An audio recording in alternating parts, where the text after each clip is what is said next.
Details about a violent carjacking at Atlanta's airport. We first told you about the crime last week. Police said two teenage girls grabbed a woman's hair, they punched her in the face, and then they stole her car. Police arrested a 13-year-old girl for the crime, but tonight we've learned the young teen was detained for only a few hours, then released.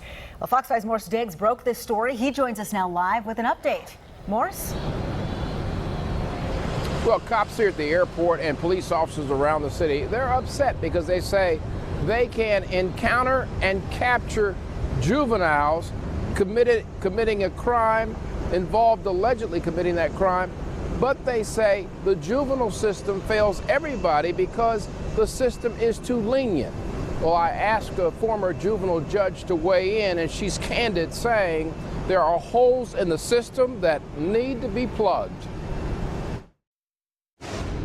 Startled and frightened is how a female traveler was left feeling at the airport when two teenage girls attacked the woman for her car 1 week ago Monday. We told you one of the attackers was just 13 years old.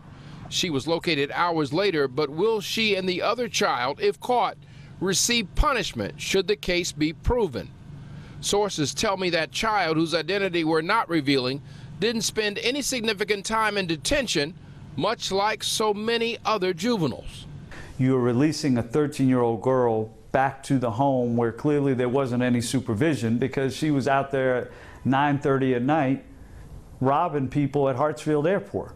But nonetheless, that's the preference. That is the stated legal preference of the juvenile court, is to try to put kids back into their homes while the case is pending. When that child was with the authorities, she is said to have demonstrated no remorse, demanding her gang bandana so she could be seen wearing it. Aside from this alarming airport crime, is the juvenile system broken when it comes to any crime outside of the most serious, that being murder? A former juvenile judge weighed in. If you create an act or you have an incident in Fulton County, it may look like your first incident, whether you have 6 or 8 incidents in another county. And so the tracking is something that probably needs to be better, not probably, the tracking is something that needs to be better in order to get a full view of who the person sitting in front of you is. Because you want to know, is this child a danger? Is this person a threat to commit new crimes? Is this person going to escape if in fact they are released? Will they return to court? Those are the factors that the judge is looking at. Now, with privacy concerns, she says, this is Judge Cassandra Kirk, who, by the way, is now the chief judge of magistrate court in Fulton County, that the histories are not shared, that information from one county to another county not shared. So the judge is depending on the police officers and, importantly, the prosecutor to lay out the information that may not be on a document at the bench.